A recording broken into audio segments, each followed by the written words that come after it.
Flint Courthouse is one of the oldest and most important buildings in Flint, which, in its time, held both Grand Session and Quarter Session trials. The surviving records are fascinating, with tales of kidnapping, theft, and even murder. A particularly interesting trial was heard in 1656, when charges of witchcraft were brought against a woman called Dorothy Griffiths, who lived in the village of Llanasa. A mariner called William Griffiths said that he had been walking at night to his ship at the Point of Ayr, when Dorothy had come towards him with many lanterns lighted about her, and that the marsh was covered with fire and light. After a few minutes, Dorothy vanished, but the lights had led him to Thomas Rogers' alehouse. Griffith then saw Rogers' wife carrying a candle and became exceedingly frightened, saying to everyone in the alehouse that if he were allowed to go out, no one would see him again.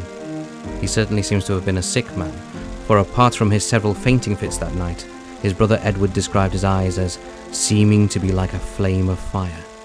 Thomas Rogers and his wife put him to bed that night, hoping he would feel better in the morning. What did William Griffith see that night? Marsh gas or methane that had somehow caught fire, perhaps? There was a popular idea at the time of corpse candles, lights or flames which would appear when nearby death was imminent. This could explain Griffith's terrified state. In the morning, William refused to go home until he had seen Dorothy. Dorothy was sent for, and she came quickly to the alehouse to see how she could help. William then insisted that she should drink before entering the room, presumably in order to demonstrate that she was truly human. She took the drink as requested and denied that she had led him to the house and that she had been surrounded by lights. She insisted she had done nothing to harm him and prayed for him. After Dorothy had asked God to bless him, William got up from the bed and apparently went home in a good mood. But it seems that the good mood did not last for long, because on 7th of April 1656, amongst the prisoners brought to the bar of the Court of Great Sessions was Dorothy Griffiths of Llanasa, to be prosecuted by William Griffith. Several weeks later, after imprisonment in Flint jail, Dorothy petitioned John Bradshaw, Lord Chief Justice of Flint, to draw his attention to the great malice which William Griffith bore her and her family in bringing false accusation against her. Attached to the petition was a certificate signed by 31 of her neighbours, stating that there were no grounds for supposing that Dorothy had ever had anything to do with witchcraft. The time soon came when Dorothy would appear before two judges. One was Thomas Fell, considered to be a good lawyer and a good man.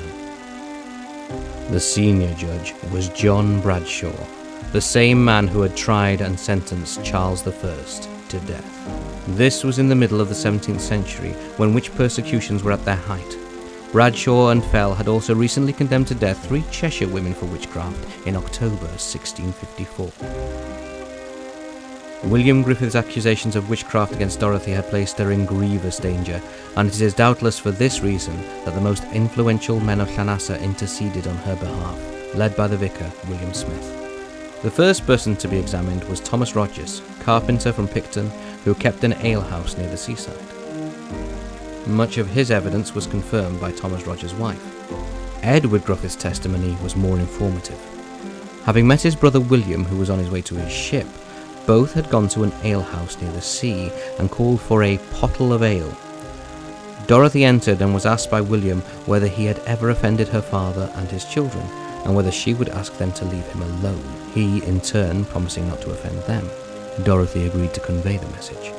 It was after that William had claimed to have seen Dorothy surrounded by lights, but Dorothy denied this and the fact that she had led him to the alehouse. It really is a striking feature of the case that so many of the Llanasa parishioners turned up to the court to testify on her behalf, especially so many influential men. To the best of our knowledge, she survived, which must have been an enormous relief to Dorothy and the rest of the villagers.